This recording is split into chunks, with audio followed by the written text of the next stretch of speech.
Reading of the book Factfulness, 10 Reasons We Are Wrong About the World and Why Things Are Better Than You Think. HANS ROSLING. To be brave barefoot woman, whose name I don't know, but whose rational arguments saved me from being sliced by a mob of angry men with machetes. Author's note. Factfulness. Factfulness is written in my voice, as if by me alone, and tells many stories from my life. But please don't be misled. Just like the TED Talks and lectures I have been giving all over the world for the past 10 years, this book is not work of 3 people, not one. It's the work of 3 people, not one. I am usually the front man. I stand on stage and deliver the lectures. I receive the applause. But everything you hear in my lectures and everything you read in my book is the output of 18 years of intense collaboration between me, my son, Ola Rosling, and my daughter-in-law, Anna Rosling Honlund. In 2005, we founded the Gapminder Foundation, with a mission to fight devastating ignorance with a fact-based worldview. I brought energy, curiosity, and a lifetime of experience as a doctor, a researcher, and a lecturer in global health. Ola and Anna were responsible for the data analysis, inventive visual explanations, data stories, and simple presentation design. It was their idea to measure ignorance systematically, and they designed and programmed our beautiful animated bubble charts. Dollar Street, a way to using photographs as data to explain the world, was Anna's brainchild. While I was getting ever angrier about people's ignorance about the world, Ola and Anna instead took the analysis beyond anger and crystallized the humble and relaxing idea of factfulness. Together, we defined the practical thinking tools that we present in this book. What you are about to read was not invented according to the lone genius stereotype. It is instead the result of constant discussion, argument, and collaboration between 3 people with different talents, knowledge, and perspectives. This unconventional, often infuriating, but deeply productive way of working has led to a way of presenting the world and how to think about it that I never could have created on my own. Introduction. Why I love the circus. I love the circus. I love to watch a juggler throwing screaming chainsaws in the air, or a tightrope walker performing 10 flips in a row. I love the spectacle and the sense of amazement and delight at witnessing the seamlessly impossible. When I was a child, my dream was to become a circus artist. My parents' dream, though, was for me to get the best education they never had. So I ended up studying medicine. One afternoon at medical school, in an otherwise dry lecture about the way the throat worked, our professor explained, if something is stuck, the passage can be straightened by pushing the chin bone forward. To illustrate, he showed an X-ray of a sword swallowed in action. I had a flash of inspiration. My dream was not over. A few weeks earlier, when studying reflexes, I had discovered that of all my classmates, I could push my fingers farthest down my throat without gagging. At the time, I had not been too proud. I didn't think it was an important skill, but now I understood its value, and instantly my childhood dream sprang back to life. I decided to become a sword swallower. My initial attempts weren't encouraging. I didn't own a sword, so used a fishing rod instead, but no matter how many times I stood in front of the bathroom mirror and tried, I'd get as far as an inch of it would get stuck. Eventually, for a second time, I gave up on my dream. 3 years later, I was a trainee doctor on a real medical ward. One of my first patients was an old man with a persistent cough. I would always ask what my patients did for a living, in case it was relevant, and it turned out he used to swallow swords in a circus.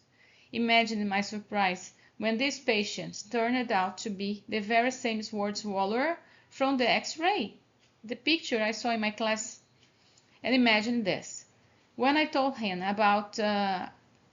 all about my attempts with the fishing rod, young doctor, he said, "Don't you know the throat is flat? You can only slide flat things down there. That is why we use a sword."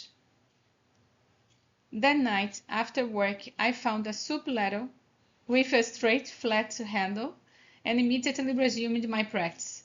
Soon I could slide the handle all the way down my throat.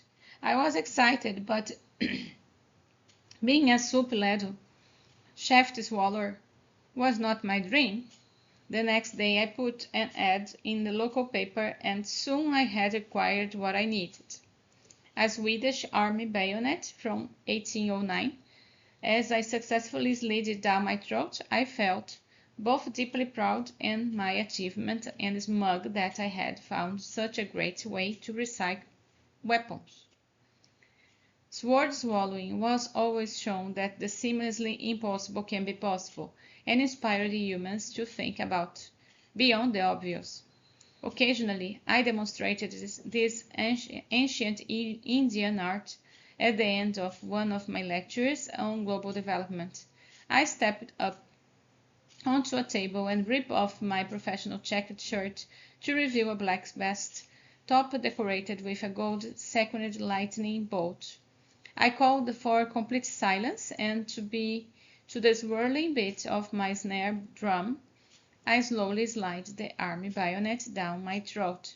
I stretch out my arms, and the audience goes wild. Test yourself. This book is about the world and how to understand it. So why start with the circus?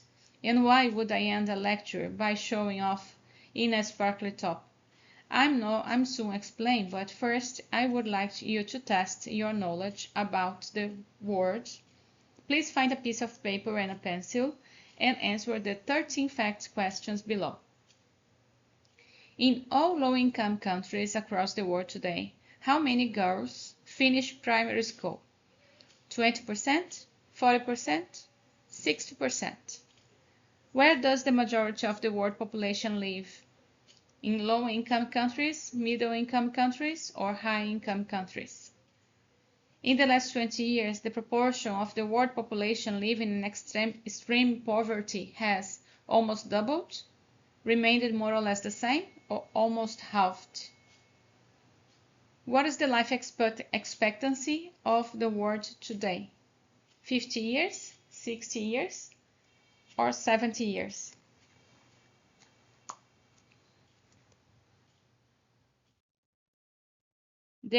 Question 5. There are 2 billion children in the world today, aged 0 to 15 years old. How many children will there be in the year 2100, according to the United Nations? 4 billion, 3 billion, 2 billion. Question 6. The UN predicts that by 2100, the world population will have increased by another 4 billion people. What is the main reason? There will be more children, aged below 15. There will be more adults, aged 15 to 74. There will be more very old people, aged 75 and older.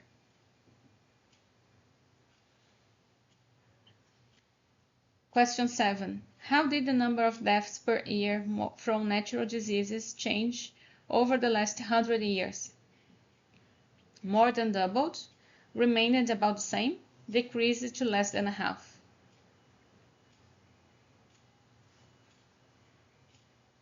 Question 8. There are roughly 7 billion people in the world today. Which map shows best where they live? And then there will be a picture showing more people in Asia, split between Asia and China, or adding up more people in the Americas and less in Africa and more in China.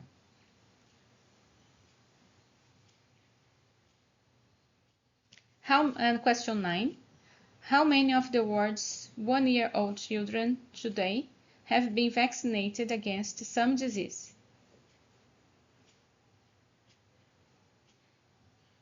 20%, 50%, 80%. 10. Worldwide, 30 years old men have spent 10 years in school, on average. How many years have women of the same age spent in school? 9 years, 6 years, or 3 years? Question 11. In 1996, tigers, giant pandas, and black rhinos were all listed as endangered. How many of these 3 species are most critically endangered today? 2 of them, 1 of them, none of them. So it's the giant pandas, black rhinos, and the tigers. Question 12. How many people in the world have some access to electricity? 20%, 50%, or 80%? 13. Global climate experts believe that over the next 100 years, the average temperature will get warmer, remain the same, or get colder. Here are the correct answers. 1. C. 2. B. 3. C. 4. C. 5. C. 6. B. 7. C. 8. A. 9. C. 10. A. 11. C. 12. C. And 13. A. So you need to check how was your score. You score 1 for each correct answer and write your total score on your piece of paper. Scientists, chimpanzees, and you. How did you do? Did you get a lot wrong? Did you feel like you were doing a lot of guessing? If so, let me say 2 things to comfort you. First, when you have finished this book, you will do much better. Not because I have made you sit down and memorize a string of global statistics. I am a global health professor, but I'm not crazy. You will better because I will have shared with you a set of simple thinking tools. This will help you get the big picture right and improve your sense of how the world works without you having to learn all the details. And second, if you did badly on this test, you are in very good company. Over the past decades, I have posed hundreds of fact questions like this about poverty and wealth, population growth, births, deaths, education, health, gender, violence, energy, and environment, basic global patterns and trends, 2,000 of people across the world. And the tests are not complicated and there are no tricky questions. I am careful only to use facts that are well documented and not disputed. Yet most people do extremely badly. Question 3, for example, is about the trend in extreme poverty. Over the past 20 years, the proportion of global population living in extreme poverty has halved. This is absolutely revolutionary. I consider it to be the most important change that has happened in the world in my lifetime. It is also a pretty basic fact to know about life on Earth, but people do not know it. On average, only 7%, less than 1 in 10, get it right. So yes, I have been talking a lot about the decline of global poverty in the Swedish media. The Democrats and Republicans in the United States often claim that their opponents don't know the facts. If they measured their own knowledge instead of pointing at each other, maybe everyone could become more humble. When we polled in the United States, only 5% picked the right answer. The other 95%, regardless of their voting preference, believed either that the extreme poverty rate had not changed over the last 20 years, or worse, that it had actually doubled, which is literally the opposite of what has actually happened. Let's take another example, question 9, about vaccination. Almost all children are vaccinated in the world today. This is amazing. It means that almost all human beings alive today have some access to basic modern health care. But most people do not know this. On average, just 13% of people get the answer right. 86% of people get the final question about climate change right. In all the rich countries where we have tested public knowledge in online polls, most people know that climate experts are predicting warmer weather.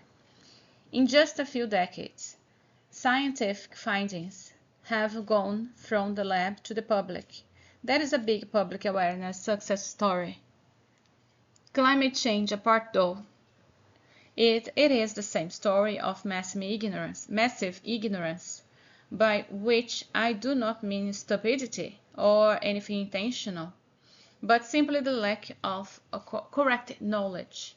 For all 12 of other questions in 2017, we asked nearly 2,000 people in 14 countries to answer our questions.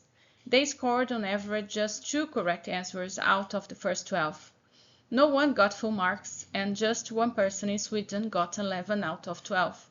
A stunning 15% scored 0.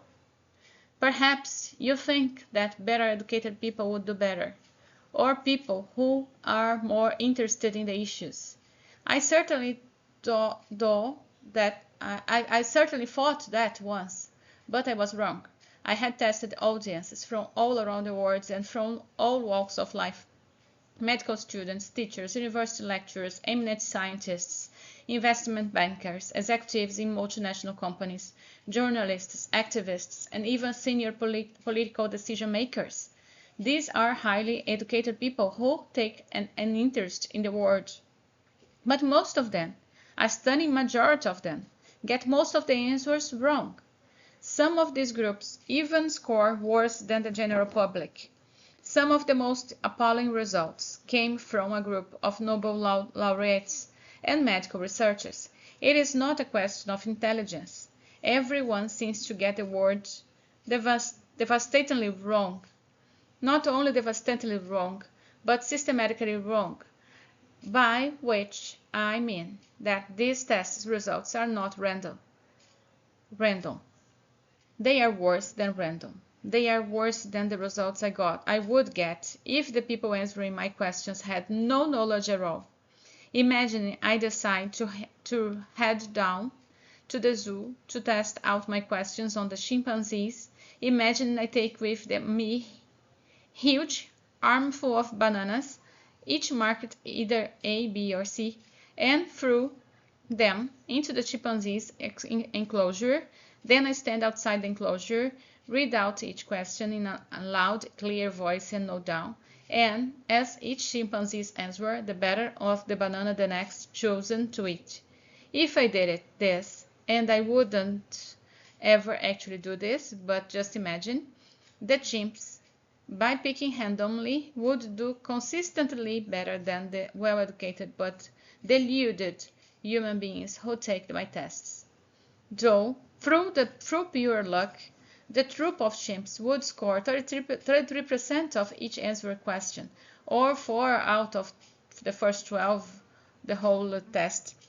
Remember that the humans I have tested get on average just 2 out of 12 on the same test.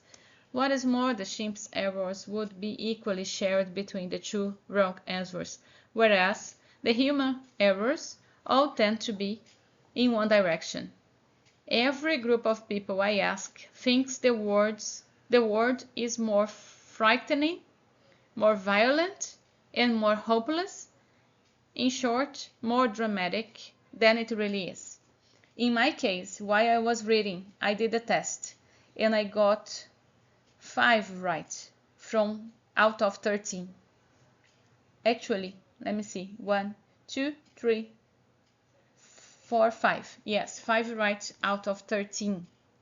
And I do believe that I knew the answers, but I didn't, as most of the people described by the author.